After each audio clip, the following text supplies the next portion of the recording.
Hey everybody, it's Scott again, and we're down here in hot Adelaide at the International Space University's Southern Hemisphere Summer Space Program with our very own ISU resident faculty member, Gilles Clément. Salut Gilles. Bonjour Scott. So thanks so much for coming down here. We're thrilled to have you with us this week.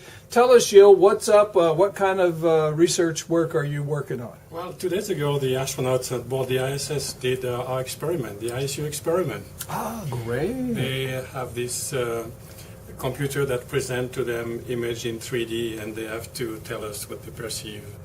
Those are ambiguous figures. There are 2 possible interpretations, and they tell us what they perceive, and it seems that zero-G affect the way they perceive the 3D image. Wow, that's very, very interesting. And this is an experiment run out of the ISU campus in Strasbourg. Yeah, it was proposed by the ISU students during a summer session program. When Bob Thirsk visited, he said he was going to go on the station and he would love to do an experiment by ISU. So we worked on that, and it worked with Bob Thirsk, and it has been up there since then. Wow, that's fantastic. So just to remind people, Gilles, how many experiments have you run in space? I have done a total of 17 experiments and 60 space missions. 60 separate space missions.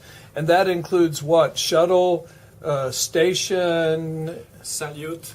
Salute. You're showing your age here. Salute. And, Mir. And Mir also. Yeah, and shuttle. Yeah. Wow. So what's the most interesting thing, Gilles, that you've found in your research in space? Well, like all research, the most interesting thing is the latest research. You know, the research you have just found, and you're the only one to know until you publish the results.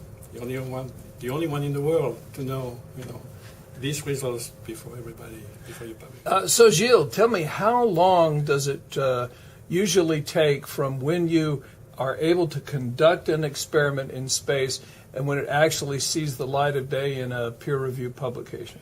Well, in average, with all the projects I've flown, it's about 10 years.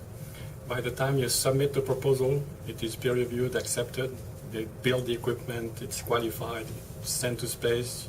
You have some years to test 12 astronauts sometimes, and you get your data, you analyze, you publish. It's 10 years. Wow, that's quite an amazing time.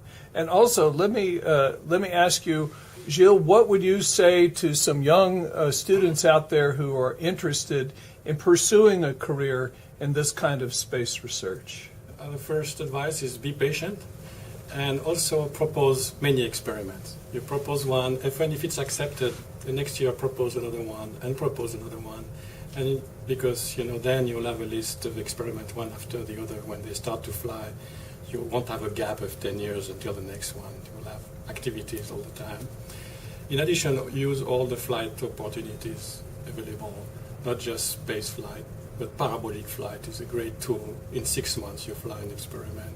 Drop tower if you don't want to test humans, but cells, or if you do a material science experiment. Or just ground-based research and centrifuge. That's also very common to do in a few months, and you can do a master or PhD much faster than you will do with the space research.